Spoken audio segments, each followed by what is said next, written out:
Well, the negative impact of the looming trade war over the United States tariffs is expected to top the agenda at the BRICS foreign ministers meeting taking place in Pretoria today. The U.S. was severely criticized by France, Canada and others at a G7 finance ministers meeting at the weekend for its increased tariffs on steel and aluminium imports. Now, President Cyril Ramaphosa met with BRICS foreign ministers from Brazil, Russia, India and China in Pretoria last night. International Relations and Cooperation Minister Lindiwe Sisulu has also expressed concern over Washington's unilateral trade policies. And we cross over now to the DIRCO offices in Pretoria to our reporter Ntakwana Ngatane. Ntakwana, can you just tell us first and foremost what is expected to happen today?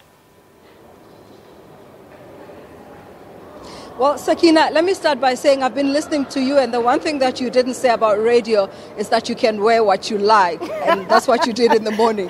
Nonetheless, here at the Department of International Relations this morning, we are expecting the 5 ministers of Brazil, Russia, India, China and South Africa to meet.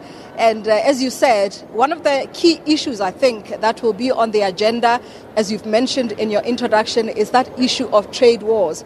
And the Canadian Prime Minister, Justin Trudeau, actually called it insulting. And those were his words when he was responding to the introduction of tariffs by President Donald Trump of the United States of America. And of course, other countries are quite unsettled by this.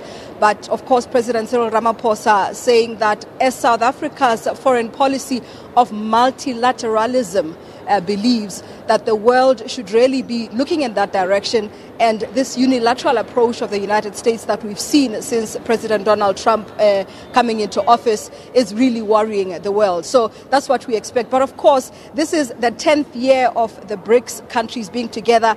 They first came together without South Africa, of course, in 2008, and South Africa joined this group in 2011, and President Jacob Zuma attended that first BRICS summit in 2011. And of course, we know that later on in July, we will have the summit being held here in South Africa in Sandton. So these are countries that are emerging nation economies that say that they are worried about, first of all, they were looking at the global economic crisis following 2008. But after that, then they looked at the mechanisms that institutions like the World Bank, the International Monetary Fund use to fund countries. So that's why we now know that these countries now have the new development bank that has been established, and it now has a branch in South Africa, which was also opened in 2017 in August by President Jacob Zuma. So these are just some of the issues that we expect to come out of this meeting here. Sakina?